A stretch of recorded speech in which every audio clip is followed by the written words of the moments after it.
Although VP Singh and Manmohan Singh were the ones to cut the number of slabs in their budgets, it was P. Chidambaram who presented the dream budget. ऐसा मैं क्यों कह रही हूँ, जानने के लिए stick to the story. जब भारत अपनी आजादी के 75 वर्ष पर क्या ये बजट धन को भी भारतीय जनता बदलना पार्टी पड़ा की आज सरकार अपना को, एनडीए की सरकार को? संसद से सड़क तक मोदी सरकार को घेरने को तैयार बैठा है विपक्ष। Complementing the macroeconomic level growth focus, पिछले मॉनसून सेशन में पेगासस जासूसी को लेकर कुछ तो हंगामा हुआ, जिससे गड़बड़ भी सामने आया। मगर आम जनता की बात करें तो सबसे ज्यादा इम्पैक्ट होता है बजट सेशन का, और इसी बजट का नो कॉस्ट EMI यानी इजी एंड मुफ्त का इंफॉर्मेशन देने की कोशिश is my only aspiration. So, आम जनता के खाते में tax slabs become the most significant highlight. For your information only, central taxes on petrol and diesel rose by 307% so far. Fuel की कीमतें हर रोज सुबह बदलती हैं. Actually, it all depends on the cost and inflation of international prices of crude oil. मगर ये तो basic idea है. ये जरूरी क्यों है? That's because it simply affects everything. Now let's come to the history of something जिसका impact middle class को सबसे ज्यादा होता है. The tax slabs. भारत और उसके टैक्स पेयर्स के लिए it's been a long journey since independence. 1949-50 ये पहली बार था जब स्वतंत्र भारत में टैक्स दरों के साथ छेड़छाड़ की गई थी। तब के फाइनेंस मिनिस्टर जॉन मथाई ने 10,000 रुपए तक की इनकम पर चौथाई आना, पहले स्लैब में 1 आना से 9 पाई और दूसरे स्लैब में 2 आने से 1 9 पाई तक की इनकम टैक्स कम कर दी थी। 1974-75 YB Chavan cut the maximum marginal rate from 97.75% to 75%। व्यक्तिगत आय यानी कि इंडिविजुअल इनकम के सभी स्तरों पर टैक्सेस को कम किया गया। 6,000 रुपए तक कमाने वालों के लिए कोई इनकम टैक्स नहीं। 70,000 रुपए से ज्यादा इनकम स्लैब पर मूल आयकर की लिमिट दर 70% पर रखी गई थी। The rate of surcharge was reduced to a uniform level of 10% for all categories। तब ये combined tax कम होकर 77% पर आ गया, जो पहले 97.75% था। 1985-86 विश्वनाथ प्रताप सिंह ने फिर इसको रिस्ट्रक्चर किया by reducing the number of income tax slabs from 8 to 4, जिसमें highest marginal rate of income tax on personal incomes decreased from 61.875% to 50%.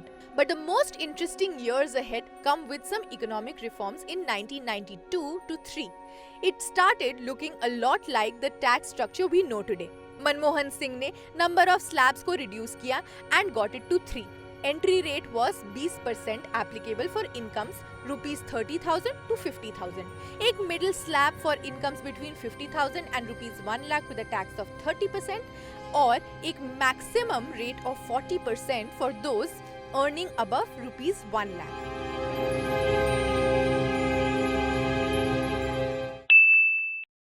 (1994 से 95) 2 साल बाद Manmohan Singh adjusted the tax slabs but kept the rates unchanged. पहला slab was set at 35,000 rupees to rupees 60,000 with the same rate of 20% tax. दूसरा slab was set as rupees 60,000 to rupees 1.2 lakh with the same rate of 30% tax, and maximum tax rate of 40% was set for income over rupees 1.2 lakh. Remember when I said it was P. Chidambaram who presented the dream budget? वो इसलिए because 97 से 98 के बीच he replaced the prevailing rates of 15, 30 and 40% with 10, 20 and 30%। जो first slab earning में है वो है ₹40,000 to 60,000। उनको टैक्स देना पड़ा 10%, 20% in the slab of ₹60,000 to ₹1.5 lakh and 30% for all income above ₹1.5 lakh। उन्होंने लिमिट ऑफ स्टैंडर्ड डिडक्शन को बढ़ाकर ₹20,000 किया, which would apply uniformly to all salaried taxpayers. Further, it was announced कि सभी employees drawing a salary of ₹75,000 per annum and contributing 10% to the provident fund would have to pay no tax at all. 2010 से 11 5 साल के बाद Pranab Mukherjee changed the income slabs, and fun fact, he announced that those earning up to ₹1.6 lakh would pay zero tax. Now let's cut to the chase. The Modi years 2014 से 15 2015 में finance bill के पास होने के साथ wealth tax was abolished with effect from assessment year 2016-17. Arun Jaitley replaced the wealth tax with a surcharge of 2% on the super rich with a taxable income of above rupees 1 crore. इसलिए tax payers को 2016-17 से संपत्ति tax return दाखिल करने की जरूरत ही नहीं थी. 2017-18 जेटली ने 2.5 लाख रुपीस से 5 लाख रुपीस के बीच इनकम वाले इंडिविजुअल टैक्स पेयर्स के लिए एग्जिस्टिंग रेट ऑफ टैक्सेशन को 10% की वर्तमान दर से घटाकर 5% कर दिया. 2020 to 2021. In an unprecedented move, Nirmala Sitharaman proposed a new optional personal income tax system. Tax system and lower tax rates को simplify करने के लिए around 70 of over 100 income tax deductions and exemptions were done away with. A taxpayer now gets to choose between the old and new regimes at the beginning of a new financial year and gets taxed accordingly.